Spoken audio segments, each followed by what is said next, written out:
नमस्कार दोस्तों, स्वागत है आपका स्टडी फॉर सिविल सर्विसेज में। वीडियो को पूरा देखिए। कोई भी आपका फीडबैक है, कोई सजेशन है, तुरंत वीडियो में कमेंट करके जरूर बताइए। अच्छा लगे तो वीडियो लाइक जरूर कर लीजिए और ऐसे वीडियो लगातार फ्री में पाने के लिए चैनल को तुरंत सब्सक्राइब कर लीजिए और बेल आइकन को जरूर टैप कर लीजिए ताकि आगे भी सारे वीडियो आपको मिलते रहे। यूट्यूब में फॉलो करते हैं तो प्लीज ये वाला फ्री टेलीग्राम चैनल जरूर ज्वाइन कर लीजिएगा। सारे नोटिफिकेशन, सारे अपडेट यहीं पे आते हैं, ध्यान रखिएगा। स्टडी फॉर सिविल सर्विसेज का कोई भी पेड ग्रुप अगर आपको ज्वाइन करना है तो सिर्फ 85648053096960608974386445 यही नंबर है हमारे, सिर्फ जहां पे कॉल या व्हाट्सएप कर सकते हैं। इंस्टाग्राम पे हमारा पेज जरूर फॉलो कर लीजिएगा, study for civil dot services है। ट्विटर पे हमको जरूर फॉलो कर लीजिएगा, @स्टडी फॉर सिविल्स है। Hello everyone, welcome you all to study for civil services. आज की हमारी डेट है 3 मार्च। 3 मार्च के हमारे इंपॉर्टेंट आर्टिकल्स को हम लोग पहले देख लेते हैं। सबसे पहले है बुद्धिस्ट स्तूप, जो कि एक बौद्ध का स्तूप है। इंटरनेट शटडाउन, जो इंटरनेट को बंद किया गया था कई इलाकों में। फिर है बायोटेक्नोलॉजी, जैव प्रौद्योगिकी। Agnipath scheme, electronic waste. और जो हमारा एक्वाकल्चर सेक्टर है, जलीय कृषि क्षेत्र है, उसमें क्या प्रमुख राष्ट्रीय कार्यक्रम चल रहे हैं। तो सबसे पहला आर्टिकल है हमारा जो बुद्धिस्ट स्तूप है। हुआ क्या है कि उड़ीसा में जो जयपुर है, वहां पर 1300 साल पुराना एक बुद्धिस्ट स्तूप जो है वो मिला है। स्तूप क्या होते हैं? स्तूप होता है जो भी उस व्यक्ति से जुड़े हुए उसके अवशेष, मतलब उस व्यक्ति से जुड़े हुए जो भी उसके रेलिक्स कहते हैं, आर्टिफैक्ट्स कहते हैं, जो उस पर्सन से जुड़ी हुई चीजें हैं। जैसे बुद्ध की मैं बात करूं तो बुद्ध के जो स्तूप है ना, वो वहां पर बुद्ध, बोधिसत्वा और जो भी उनको मारने वाले मॉन्क वगैरह लोग थे, उन सब लोगों का जो भी बिलोंगिंग्स हैं, उनसे जुड़ी हुई जितनी भी चीजें हैं, चाहे उनके कपड़े हैं, ज्वेलरी है, इन सब से चीजें जुड़ी होती है ना, जो वो सारी चीजें यहाँ पर उसके ऊपर एक मॉन्यूमेंट बना दो, उसे क्या कहते हैं? स्तूप। उसको क्या बोला जाता है? स्तूप। तो यहाँ पर ये स्तूप जो है ना वो बनाया गया है। और इंडिया में जो ग्रेट स्तूपा है, सांची का स्तूप, सांची स्तूप जो कि मध्य प्रदेश में है, ये सबसे पुराना स्तूप है जिसको जानते हैं, जिसको बनाया गया है। और अगर वर्ल्ड का सबसे बड़े स्तूप की बात करूं तो वो कौन सा है? वो है इंडोनेशिया। ये फैक्ट्स आपके लिए जो प्रीलिम्स है उसमें इंपॉर्टेंट रहेंगे। तो सबसे बड़ा स्तूप है वर्ल्ड का बोरोबुदुर, इंडोनेशिया में। ये भी पूछा जा सकता है। बाकी इसकी जो शेप है ना, वो एक तरीके से ऐसा है कि भाई बुद्ध जो है वो बैठे हुए हैं। और ऐसा बोला जाता है कि जिसका स्क्वायर बेस है उसमें ये दिखता है कि भाई बुद्ध जो है उनकी लेग्स क्रॉस्ड हैं। तो इस तरीके की चीजें दिखाई जाती हैं उसके अंदर। और स्तूप भी बहुत अलग अलग टाइप के होते हैं। और जब भी आप स्तूप विजिट करने जाते हो तो उसमें ये ध्यान रखना होता है कि आपको क्लॉकवाइज डायरेक्शन में ही सिर्फ परिक्रमा करनी होती है। पुनर्जन्म के अंतहीन संसार और अष्टांगिका मार्ग पर ध्यान केंद्रित करना होता है। अष्टांगिका मार्ग क्या है? बुद्ध ने बोला था कि लाइफ में चार है सच्चाई, नोबल ट्रूथ।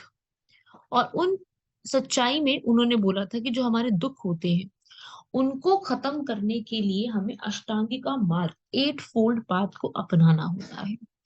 तो ये सारी जो बातें हैं, चार नोबल ट्रूथ, 8 फोल्ड पाथ, ये सब बुद्ध द्वारा ही बताए गए थे। आगे बढ़ते हैं। इस पे 5 तरीके के स्तूप होते हैं यहाँ पर। एक तो होता है रेलिक स्तूप, जो उनके अवशेषों से बनाया है, मतलब जो उनकी जो भी अवशेष बचे हुए हैं बुद्ध के भी और बुद्ध के आने वाले शिष्यों के, उसको कहते हैं रेलिक स्तूप। एक होता है ऑब्जेक्ट स्तूप, उन ऑब्जेक्ट से, वस्तुओं से बनाया होता है जो जिसमें बुद्ध या उनके शिष्यों की वस्तुएं होती हैं। एक होता है स्मारक, जहां पर उनकी जीवन की कोई घटना हुई थी, जैसे कि अब आपने बोध गया में कोई स्तूप बना दिया। बोध गया क्या है? बोध गया वो जगह है जहां पर बुद्ध को एनलाइटनमेंट मिला था, है ना। और या फिर मान लीजिए कुशीनारा में बना दिया। कुशीनारा में तो यहाँ पे डेथ ही हुई थी। या फिर सारनाथ में बना दिया। अब सारनाथ कौन सी जगह है? जहाँ पे बुद्ध ने पहला अपना लेक्चर दिया था। ऐसे सिंबॉलिक स्तूप जहाँ पे उनकी टीचिंग्स के बारे में उन्होंने लेक्चर दिया, उनने कुछ और एक्सप्लेन करने की कोशिश करी, तो वो सारी चीजों को भी एक्सप्लेन करते हुए जो स्तूप बनाए जाते हैं, डिफरेंट डिफरेंट टाइप्स के नाम उनको दे दिए जाते हैं कि भाई ये इस चीज के लिए है, ये इस चीज के लिए है। तो ऐसे करके इसमें नाम दे दिए जाते हैं। वोटक स्तूप, जब आपने कोई भी समर्पण करने के लिए जो है अलग से बना दिया, मन्नत स्तूप के रूप में बना दिया। तो हमारे पास ये अलग अलग तरीके के स्तूप भी होते हैं। तो ये स्तूप याद रखिएगा, स्तूप के बारे में क्वेश्चन एग्जाम में बन सकता है सारा, जब मैं जितना बताया है उतना आप याद रख लो, उसमें ही है। बाकी इसके अलग अलग शेप होते हैं, जैसे कि एक पहले सबसे ऊपर जो है गोलार्ध का टीला होता है सबसे ऊपर की तरफ, जो ये बताता है कि भाई बुद्ध के अवशेष को ढकने के लिए वो चीज की जाती है, और बहुत ठोस होता है, वहां पे प्रवेश नहीं कर सकते। एक वर्गाकार रेलिंग होती है, स्क्वायर की एक रेलिंग होती है, जो कि एक आसपास मिट्टी के टीले को घिरे हुए होती है, जिसमें एक पवित्र दफन स्थल के रूप में उसको चिन्हित किया जाता है। एक त्रिछाता रूप में समर्थन करने वाला एक केंद्रीय स्तंभ भी बना हुआ होता है वहां पर। एक सर्कुलर अम्ब्रेला बनी होती है, जो कि त्रिरत्न जो बुद्धिज्म के हैं, क्या, बुद्ध, धर्म और संघ। बुद्ध तो खुद ही जो मेन है, और धर्म, धर्म क्या है, जो कि उनकी बातें की गई हैं, जो उन्होंने बातें अपनी बोली हैं, और संघ वो जो उनकी बातें मानती है, या फिर आप इंग्लिश में कह सकते हैं उनके फॉलोअर्स, जो उनकी बातों को सुन के समझ के आगे लेके जाते हैं। तो पूरे ढांचे को भी उन्होंने अलग अलग चीजों से ढका हुआ है, डेकोरेट किया हुआ है, उसे कहते हैं तोरण। तोरण की तरह उन्होंने पूरे के पूरे ढांचे को दीवारों की तरीके से डेकोरेट किया हुआ है, और गोलाकार छत भी बनी हुई है, एक समान, मतलब कई काफी बड़ी जो है एक छत सी भी बनी हुई है, जो पूरे को उसको सपोर्ट करती है। तो ये थे आपके सारे के सारे इंपॉर्टेंट फैक्ट स्तूप के बारे में। और अगर मैं भारत के स्तूप की बात करूं कि भाई भारत में भी क्या कोई स्तूप मिलते हैं क्या, तो बिल्कुल आपको मैंने जैसे अभी बताया सांची स्तूप है ना, ऐसे ही सांची स्तूप के अलावा इंडिया में और भी स्तूप हैं। सारनाथ में बना हुआ है, काफी सारे स्तूप हैं जो कि इंडिया में भी डेडिकेटेड हैं, किनको, बुद्ध को। तो काफी सारे स्तूप हैं, ऐसा नहीं कि सिर्फ यही, सिर्फ दो चार ही हैं। बौद्ध गया, सारनाथ, कुशीनगर, लुम्बिनी, कपिलवस्तु, वैशाली, राजगीर, ठीक है। शांति स्तूप है धौलागिरी के अंदर, उड़ीसा के अंदर ही बना हुआ है।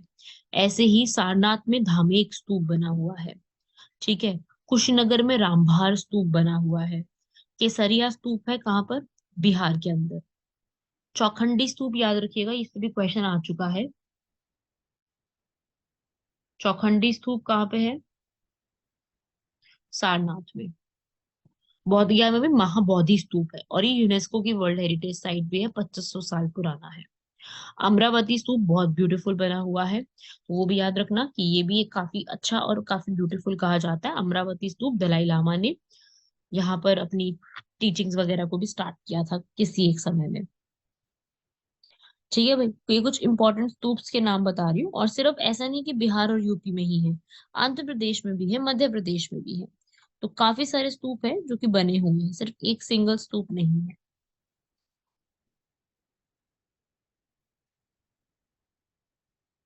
नेक्स्ट इसके बाद बढ़ते हैं इंटरनेट शटडाउन। अगर मैं इंटरनेट शटडाउन की बात करूंगी, भाई इंटरनेट चला जाता है, तो भारत टॉप करता है उस पूरी लिस्ट में। एक रिपोर्ट आई है access now and keep it on coalition की, access now and keep it on गठबंधन की रिपोर्ट के अनुसार भारत ने पिछले साल में 84 बार जो है इंटरनेट बंदी लागू की थी, और 5वें साल इंटरनेट बंद करने का आदेश देने वाले सूची में हम लोग टॉप पे रहे हैं। हमारे यहाँ इंटरनेट शटडाउन क्यों होता है, मान लीजिए कोई प्रोटेस्ट हो रहा है, कोई एग्जाम हो रहा है, तो एग्जाम में भी क्या होता है कि भाई वो पेपर लीक ना हो जाए, है ना, कोई एग्जाम के लिए या फिर इलेक्शंस के लिए करते हैं।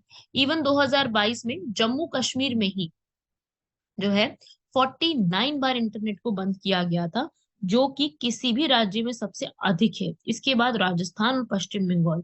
राजस्थान और पश्चिम बंगाल में तो बहुत कॉमन हो जाता है कि आप किस तरीके से कभी भी जो है एग्जाम हो रहा है, वहां पे ना लीक, मतलब मैं ही नहीं कह रही कि हो जाता है, पर लीक हो जाता है ना एग्जाम, तो उसको उसको प्रिवेंट करने के लिए ये चीजें बहुत बार कर ली जाती। तो इंटरनेट शटडाउन जो है वो क्या होता है कि आपने जो भी, आपका मतलब बाहर इंटरनेट नहीं चलेगा, हाँ आपके घर में वाईफाई है तो वाईफाई जरूर चलेगा वो, पर इंटरनेट शटडाउन नहीं, मतलब आपका बाहर इंटरनेट नहीं चलेगा। और अभी की बात मैं करूं, तो इंटरनेट शटडाउन का जो पूरा काम है वो कौन देखता है, वो किस एक्ट के तहत चल रहा है, वो है temporary suspension of telecom services, अधिसूचित दूरसंचार सेवाओं के अस्थायी निलंबन, ठीक है, 2017 के अकॉर्डिंग। कभी भी सार्वजनिक आपातकालीन स्थिति आती है तो अब एक अस्थायी रूप में एक बार में सिर्फ 15 दिन तक, 15 दिन से ज्यादा नहीं हो सकता। ठीक है। और ये काम कौन कर सकता है? जो भी वहां के गृह मंत्रालय है और कानूनी गृह मंत्रालय है और राज्य और केंद्र सरकार के वरिष्ठ नौकरशाही जो ब्यूरोक्रेट्स हैं, वो इस बंदी का आदेश दे सकते हैं। ठीक है। और क्या होता है ना कि आप पता है कि आप इंटरनेट को आप कितना इस्तेमाल करते हो दुश्मनी और नफरत फैलाने के लिए, है ना? एक अच्छे रूप में भी इस्तेमाल है और बुरे रूप में भी है। तो इंटरनेट शटडाउन उस समय क्या होता है, एक शांति बनाए रखता है। एक शांति भी बनाए रखेगा, एक स्थिरता भी बनाए रखेगा। तो वही है कि अगर उस समय स्थिरता होगी तो गलत सूचना नहीं होगी। और अगर एग्जाम हो रहा है तो एग्जाम के तहत भी पेपर लीक होने के चांस कम हो जाते हैं। व्हाट्सएप और बाकी सब सोशल मीडिया के थ्रू क्या क्या चीजें यहाँ पर जो है वो फैलाई जाती हैं। तो उसके तहत यहाँ पर जो ये सारी चीजों को यहाँ पर हमें कंट्रोल करने के लिए हम इसको इस्तेमाल कर सकते हैं। ठीक है। तो आप कह सकते हो कि भाई जो आपकी घृणा, नफरत और गलत चीटिंग, ये सब कामों की जो चीजें है ना, इसको आप प्रभावी ढंग से अगर ठीक करना है ना, तो इसका इस्तेमाल किया जा सकता है ना? इसका इम्पैक्ट क्या पड़ता है? इसका इम्पैक्ट पड़ता है कि भाई काफी सो पहली बात तो वित्तीय लेन देन, वाणिज्य और उद्योग जैसे काफी चीजें ठप हो जाती है उस कुछ समय के लिए। और जो मूलभूत हमारी सेवा है जैसे शिक्षा, स्वास्थ्य और सार्वजनिक सेवा, वहां पे वो रुक जाती है। और लोगों को अपने तक पहुंचने का एकमात्र साधन से जो है थोड़ा सा दिक्कत हो जाती है। और जैसे ना कि आप बाहर के, आप इंटरनेट नहीं चलेगा, आप कैब सर्विस नहीं बुला सकते, आप कुछ ऑर्डर नहीं कर सकते, तो वो आपका कुछ ना कुछ तो हमारी जो लाइफ है उसमें प्रॉब्लम आ जाती है। ठीक है। एक सूचना अंधकार सा हो जाता है, घबराहट पैदा कर सकता है। चीजें मतलब थोड़ी सी इम्पैक्ट करती हैं। इवन हमारा राइट टू इंटरनेट जो है वो आर्टिकल 21 के तहत हमारा फंडामेंटल राइट है। इंटरनेट की पहुंच का अधिकार हमारा एक मौलिक अधिकार है ना, निजता का अधिकार, तो वो हम उससे वंचित रह जाते हैं। ठीक है।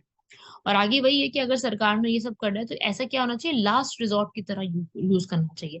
ऐसा नहीं कि जब मर्जी इसको हर 15 दिन में या हर महीने इसको कर रहे हैं, महीने में 3 3 बात कर रहे हैं। तो ये चीज नहीं होनी चाहिए। इंटरनेट शटडाउन को ध्यान में रखते हुए सिर्फ इसको अंतिम उपाय के रूप में उपयोग करना चाहिए, बहुत आसानी से उपयोग नहीं कर देना चाहिए। ठीक है। इसकी वजह, इसका टाइम, इसका और क्या अल्टरनेटिव हो सकता है, और भी चीजें हम क्या कर सकते हैं, उसको खोजने की कोशिश करनी चाहिए, ना कि इंटरनेट को शट डाउन कर देना चाहिए। तो भारत इसमें टॉप करता है, ये हमारे से पूछा जा सकता है। ठीक है। तीसरा है हमारा टॉपिक बायोटेक्नोलॉजी। बायोटेक्नोलॉजी का मतलब है कि अभी एक क्या है, एक नया एक साइंटिस्ट ने लैब सेटअप करी है, जानवरों के बजाय एक नए लैब सेटअप का उपयोग कर रही है। क्या होता है, आप नई दवाइयां किस पर टेस्ट करते हो? हम सारी नई दवाइयां किस पर टेस्ट करते हैं? जानवरों के ऊपर। कि अगर जानवरों में ठीक रहा तो फिर हम आगे इसको जो है इसमें और चेंजेस करके इसको आगे कैरी फॉरवर्ड कर सकते हैं। तो यहाँ पर ऑर्गन ऑन अ चिप करके एक यहाँ पर सेटअप की जा रही लैब, जिसमें हम जानवरों पे प्रशिक्षण नहीं करेंगे, हम नई लैब के थ्रू करेंगे। तो ऑर्गन ऑन द चिप का मतलब क्या है कि हम छोटे छोटे यहाँ पर कोशिकाएं, सेल्स को यहाँ पर डेवलप करेंगे, जिससे हम मानव अंगों में पर्यावरण की नकल करने के लिए उसको इस्तेमाल करेंगे। उसमें रक्त प्रवाह, सांस लेने की गति देखी जाएगी, जिसके तरीके से उसको सिंथेटिक वातावरण के रूप में कार्य करेंगे। उसकी जो चिप्स होंगी वो सिलिकॉन या ग्लास या पॉलीमर जैसी चीजों से भरी हुई होगी, जो जो भी यहाँ पर इस्तेमाल उसको मतलब देखने के लिए इस्तेमाल किया जाएगा। और जो भी ये लिविंग सेल्स होंगे, ये जो कोशिकाएं होंगी, ये निकाली कहाँ से जाएंगी? ये भी जो है ह्यूमन के टिश्यू से ही निकाली जाएंगी। ठीक है। और फिर उसके बाद जो है उसको माइक्रो फ्लूइडिक चैनल्स के थ्रू उसको आगे पहुंचाया जाएगा। तो एक ऐसा एनवायरनमेंट तैयार किया जाएगा जिससे हम उस ड्रग की, उस दवाई की टेस्ट कर सकें। ठीक है। आर्टिफिशियल एनवायरनमेंट होगा, उससे क्या होगा, इसका एप्लीकेशन ये है कि हमें प्रॉपरली हर चीज के बारे में उसी वक्त ही पता चल जाएगा, ह्यूमन ऑर्गन्स के बारे में। और उससे क्या होगा कि हर एक डिजीज का पर्सनलाइज्ड ट्रीटमेंट होगा। हर एक उसका जो भी आपको प्रॉब्लम है उसका व्यक्तिगत उपचार करने का आपको उपयोग मिल सकता है इसमें। ठीक है। तो ये सब पूछा जा सकता है। और बाकी ये पता चलेगा कि भाई अगर आप एक ऑर्गन पे ऊपर उसको टेस्ट करते हो तो उसका क्या प्रभाव पड़ सकता है, उसमें आप और क्या चेंजेस कर सकते हो। तो काफी एक नई और रिलायबल, रिलायबल का मेरा मतलब है कि भाई ये काफी सही तरीके से ट्रस्टवर्दी टेक्नोलॉजी है और इस पे भरोसा भी किया जा सकता है। और ये टेक्नोलॉजी अगर प्रमोट होती है तो आगे आने वाले समय में हमारी मदद भी काफी अच्छे से कर सकती है। तो ये इस तरीके से याद रखिएगा। अभी नया एक आया है प्रीलिम्स के लिए या पेपर 1 के लिए, तो मैं नहीं कहूंगी इसको आप पढ़ के जाइए, पर पेपर 2 मेंस के लिए कभी जो है इस तरीके का अगर कोई क्वेश्चन आता है कि, तो फिर आप इसको बता सकते हैं कि टेक्नोलॉजी में, साइंस में थोड़ा और इम्प्रूवमेंट इस तरीके से आई है। ठीक है, इन सब तरीकों से इम्प्रूवमेंट लाने की कोशिश की गई है। ठीक है, बाकी इसमें से ऐसा कुछ नहीं है कि जो हमारे एग्जाम में बहुत ज्यादा बड़ा क्वेश्चन की फॉर्म में बन सके। बस इसमें इतना ही सिंपल याद रखना है। बाकी कंक्लूजन में मैं यही बताऊंगी कि और भी नए नए तरीके खोजे जा रहे हैं, एथिकल वेज आ रहे हैं, तो काफी सही चीज है ये वाला कि आप भाई सिर्फ एनिमल के ऊपर टेस्ट कर रहे थे। अभी नए नए तरीके, नया रिवॉल्यूशन लेकर के आ रहे हैं ताकि हर एक व्यक्ति के अकॉर्डिंग उसकी इलाज भी किया जा सके। फोर्थ टॉपिक है हमारा, दिल्ली हाई कोर्ट ने ये बोला है कि अग्निपथ की जो स्कीम आई थी, जो भी आई चली ही रही है, वो पूरे देश के हित में है। अग्निपथ स्कीम 2022 में लॉन्च की गई थी, जिसमें 45,000 से 50,000 सैनिकों की भर्ती की जाएगी केवल 4 वर्षों के लिए। और उस 45 से 50,000 सैनिकों में से 25% को स्थायी कमीशन के तहत अगले 15 वर्षों तक पद पर बने रहने की अनुमति दी जाएगी। और 17.5 साल से 23 वर्ष के बीच में जितने भी बच्चे होंगे, उम्मीदवार होंगे, वो यहाँ पे भर सकते हैं, और ये रैंक से नीचे के कर्मियों पर लागू है। तो ये स्कीम आई थी। अब इस स्कीम की हम बात करें तो इसमें आपको एक सेवा निधि पैकेज मिल रहा है। ठीक है, आपकी 30% सैलरी साइड रखी जाएगी और आपको उस पर इंटरेस्ट भी मिलेगा। और फिर आपको आगे जब आप रिटायर हो जाओगे तो आपको एक इकट्ठा अमाउंट मिलेगा। 4 साल के बाद आपको 11 लाख रुपए एक लम सम अमाउंट के रूप में मिलेगा, जिसपे टैक्स भी नहीं लगेगा। ठीक है, और अगर आगे चल के किसी को अपना बिजनेस ओपन करना है 4 साल के बाद, तो सरकार की तरफ से उनको लोन बैंक्स में सबसे पहले प्रायोरिटी दी जाएगी। उनके आगे की पढ़ाई करने के लिए जो एक बीच में गैप आया था, उसके लिए एक सर्टिफिकेट दिया जाएगा। उनको CAPF, Assam rifle, police forces में सबसे वरीयता दी जाएगी, क्योंकि 4 साल में पहले उनको ट्रेनिंग भी दे दी गई है। अब ट्रेनिंग मिल चुकी है पहले, तो उनको अब आगे वरीयता दी जाएगी हर चीज। ठीक है, प्लस जो भी अग्निवीर हैं यहाँ पर, उन अग्निवीरों को बाकी कंपनीज में जो भी उन्होंने पढ़ाई करी, इंजीनियरिंग की करी है, आईटी की करी है, सिक्योरिटी में करी है, उनको प्रेफरेंस दी जाएगी। तो उससे क्या होगा ना, कि हमारे को जो जरूरत है आर्म्ड फोर्सेस में और ज्यादा सोल्जर्स की, हमारे सैनिकों की, हमारे फौजियों की, वो यहाँ पे पूरी हो सकती है। तो यहाँ पर जो है सैलरी और पेंशन का जो पूरा लोड है वो भी कम हो जाएगा। ठीक है, आप भी जानते हैं टोटल डिफेंस के बजट का 54% तो सैलरी और पेंशन में जाता है। तो ये भी थोड़ा सा रिड्यूस होगा। प्लस साथ ही साथ हमारे जो सशस्त्र बल है, उनमें सेना में, उसमें सैनिकों की जो संख्या है वो भी हम बढ़ा सकते हैं। ठीक है, और हर एक को यहाँ पर मौका दिया जा सकता है। ठीक है, तो यहाँ पर ये आपने रिक्रूटमेंट कैसे दी है, ऑल इंडिया ऑल क्लास, हर कोई आए, हर कोई आ सकता है। तो उसके हिसाब से कोई भी जाति, वर्ग, धर्म, धार्मिक पृष्ठभूमि का कोई भी व्यक्ति आ सकता है यहाँ पर। एक रेजिमेंट सिस्टम यहाँ पर जो है वो चल रहा है अभी तक, जिसमें क्या होता है कि एक गोरखा रेजिमेंट अलग है, असम राइफल्स अलग है। तो जो यहाँ पर ना कल्चर वाला जो है ना, यहाँ पर अलग से रोल प्ले कर रहा था। पर इसमें क्या है कि ऑल इंडिया ऑल क्लास होगा, तो कल्चर का तो कोई रूल नहीं रहेगा यहाँ पर। ठीक है, और बाकी रिक्रूटमेंट जो है पिछले 3 सालों से उतनी बंद है। अधिकारी रैंक से नीचे के जो कर्मी है उनकी रिक्रूटमेंट बंद है। तो 50 से 60 हजार जो यहाँ पर ये सालाना लोग आएंगे, करीब करीब 1.5 लाख लोगों की कमी है यहाँ पर। ठीक है, तो अब वही है कि पहले इन कमियों को पूरा करना पड़ेगा और फिर ही इसमें रिक्रूटमेंट आगे की जा सकती है। सेवानिवृत्ति के बाद सार्थक रोजगार के अवसर की कमी की संभावना भी एक चुनौती है। मारने के लिए प्रशिक्षित सैनिक होना बहुत जरूरी है। कुंठित बेरोजगार रहने पर शांति के लिए गंभीर पैदा कर दिया जाएगा। ठीक है, तो ये भी एक आगे की चैलेंज है। ये तो मेरे को लगता है सबसे बड़ा चैलेंज है कि भाई इसके बाद आपका 4 साल कंप्लीट हो गए, अब सबको तो जॉब मिलेगी नहीं। तो अभी तक आप सैनिक थे, अभी तक आप देश की रक्षा कर रहे थे, और अगले पल आप बेरोजगार रह जाएंगे, तो वही वही है कि एक, अगर आगे चल के वो एक बेरोजगार रह जाती है कुछ समय के लिए, तो वो बहुत ही ज्यादा फ्रस्ट्रेटेड हो जाएंगे। बस वही है कि यहाँ पर सबसे बड़ी प्रॉब्लम यही है कि भाई इसके अंदर कम अवधि है, 4 सालों की अवधि है, तो लोग उतना थोड़ा सा ज्यादा दिखा नहीं रहे हैं इसमें इंटरेस्ट भी, और मनोबल की कमी लोगों में भी है। और कई लोग उसके ऊपर नेगेटिव थॉट्स भी रखते हैं। ठीक है। तो वही है कि कोई भी सुधार अगर करना है तो शुरुआत में परेशानियां तो आती ही आती है, और मूर्खतापूर्ण नहीं करने हैं, लेकिन जैसा कि अग्निपथ स्कीम जो है वो एक राष्ट्रीय हित में है, राष्ट्रीय प्रोग्रेस की बात करती है। तो यहाँ पर समस्याओं का जो भी आ रही है, सरकार को उन समस्याओं का समाधान करना चाहिए और एक मोटिवेशनल तरीके से इस पूरी स्कीम को दोबारा से तैयार करना चाहिए। नेक्स्ट बढ़ते हैं हमारे आर्टिकल की तरफ। Electronic waste. इलेक्ट्रॉनिक वेस्ट के ऊपर आर्टिकल है जो कहता है कि भाई पहली बार इलेक्ट्रॉनिक वेस्ट का जो पूरा तरीका था वो 2011 में आया। ठीक है। उसको फिर 2016 2018 में चेंजेस भी किए गए हैं। तो इसमें अलग अलग ऑर्गेनाइजेशन यहाँ पे रूल आती हैं। बेसिकली इलेक्ट्रॉनिक वेस्ट क्या होता है, जो कि हमारी हमारे कंप्यूटर, हमारे मोबाइल फोन, इनकी चिप, इनके कवर, इनके टेम्पर, इनकी जुड़ी हुई सेमीकंडक्टर, इनकी जुड़ी हुई बैटरीज, ये सारी जो चीजें हैं बहुत है भारत के अंदर। भारत बहुत बड़ा उपभोक्ता है मोबाइल फोन्स का, कंप्यूटर्स का। तो ये वाला जो आता है ना सारा, 2020 तक ऐसा बोला गया था कि 50 मिलियन टन से भी आगे क्रॉस कर जाएगा। तो भारत टॉप 5 में आता है इसके अंदर, जहाँ पे 2 मिलियन टन जो है वो प्रोड्यूस होता ही होता है हर साल। तो इसको जो है आपको कंट्रोल करने की जरूरत है। ये होता है ई वेस्ट, इलेक्ट्रॉनिक वेस्ट। अब ऐसा इलेक्ट्रॉनिक वेस्ट बनता है तो कंट्रोल तो करना ही पड़ेगा ना, कहाँ लेके जाएंगे इसको।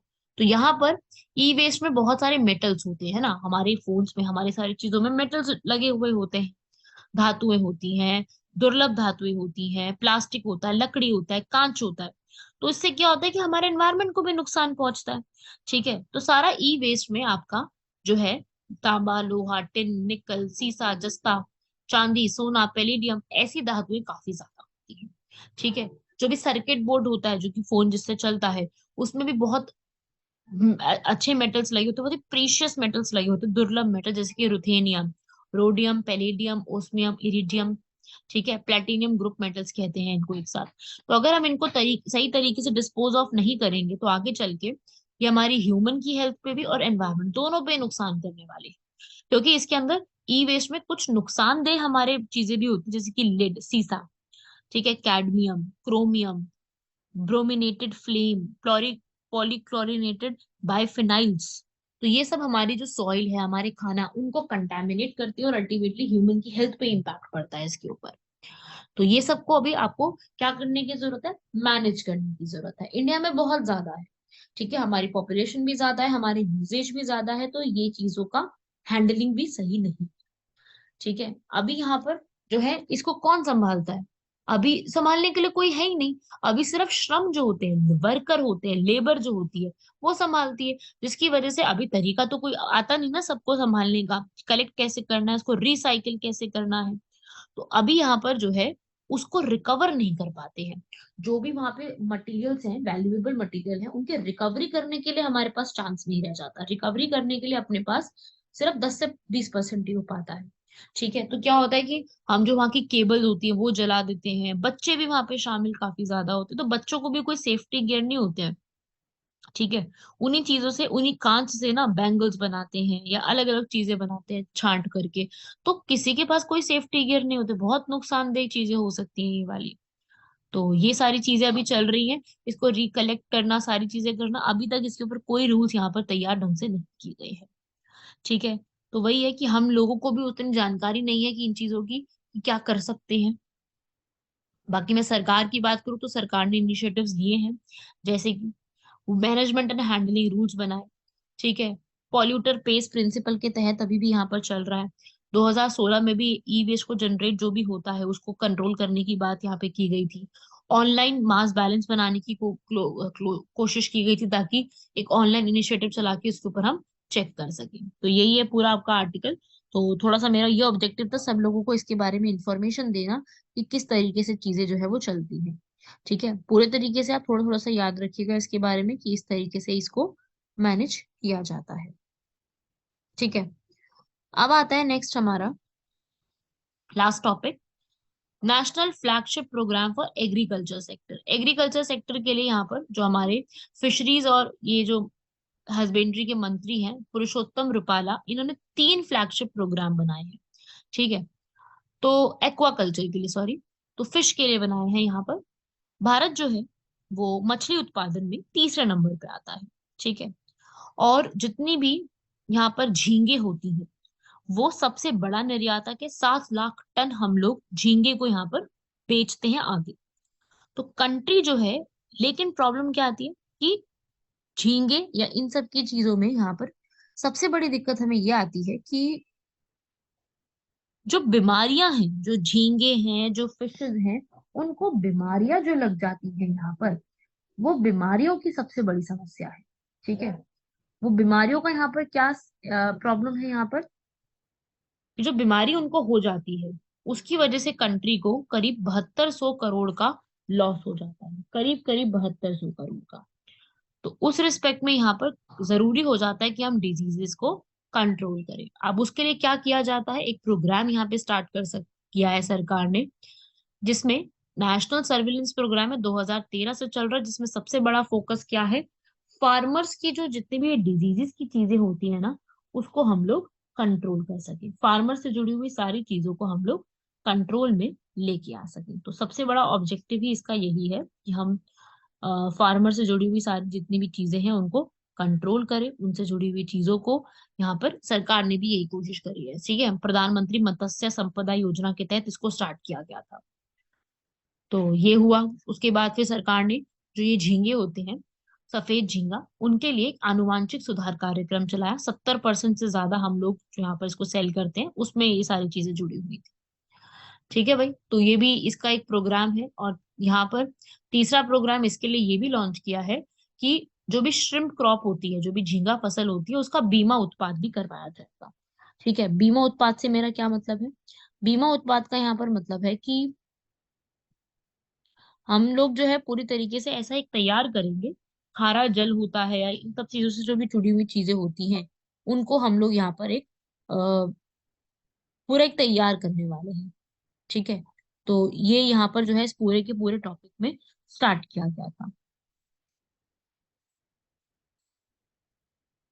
बढ़ते हैं हमारे नेक्स्ट यहाँ पर क्वेश्चंस की तरफ।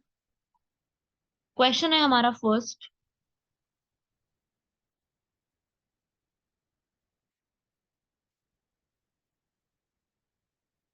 दांगी कैटल या दांगी मवेशी। दांगी मवेशी जो है यहाँ पर, ये आपको अहमदनगर, महाराष्ट्र के नासिक डिस्ट्रिक्ट में या गुजरात में मिलते हैं, जो कि एक अपने स्वीट मिल्क के लिए, बहुत ही मीठे मिल्क के लिए जो है वो जाने जाते हैं। तो दांगी कैटल जो है वो याद रखिएगा, जो कि एक स्पेशली किस पर्पस के लिए जाने जाते हैं, इसको भी मतलब एक कैटल होती है ये, दांगी ब्रीड होती है, जो कि इंडिया में ही आपको मिलेगी। ये इंडिजीनियस ब्रीड है, इंडिया की ही है सिर्फ। और इसकी जो स्किन होती है इस ब्रीड की, वो एक ऑयल को एक सेक्रीट करती है, जिससे क्या होता है कि वो बहुत ही, अगर हैवी रेन भी आ जाती है ना, तो उसको बर्दाश्त करने के लिए कैपेबल होती है। लास्ट है हमारा सेवालाल, संत सेवालाल महाराज। अब ये संत सेवालाल महाराज कौन है, या फिर इनसे क्या पूछा जा सकता है, ये हमारे जो है एक रिफॉर्मर थे, जो कि बंजारा कम्युनिटी से बिलोंग करते थे। शिवमोगा डिस्ट्रिक्ट में इनका जन्म हुआ था, बंजारा कम्युनिटी को हेड करते थे। भाई nature, culture, wild life, forest, इससे जुड़े हुए ये लोग थे। ठीक है, और इन्होंने क्षत्रिय बंजारा जो है ना, उनको अपने राइट्स दिलाने के लिए भी बहुत ज्यादा काम किया है, अपने एरिया में काफी ज्यादा मदद करी है क्षत्रिय बंजारा को आगे प्रमोट करने के लिए। क्षत्रिय बंजारा, इसके अंदर जो लोग हैं उनको किस तरीके से हम बढ़ावा दे सकते हैं, उसके लिए इन्होंने काफी हद तक काम किया है और काफी इम्प्रूवमेंट भी करने की कोशिश करी है। ठीक है, तो इसको भी याद रखिएगा, इससे भी आपके सवाल सीधे सीधे पूछे जा सकते हैं। ठीक है भाई, ये है आप लोगों का यहाँ तक पूरा टॉपिक, इसको याद रखना, इससे सीधे सीधे क्वेश्चन आते हैं जितना जितना बताया जा रहा है आपको। ये सब आप 6 6 टॉपिक्स अपने डेली डेली के लिखते रहिए, आपका इन सबसे क्वेश्चन बन सकता है। मिलते हैं आप लोगों से नेक्स्ट क्लास में, यहाँ तक अपने करंट अफेयर्स कंप्लीट कीजिएगा। थैंक यू एवरीवन, जय हिंद।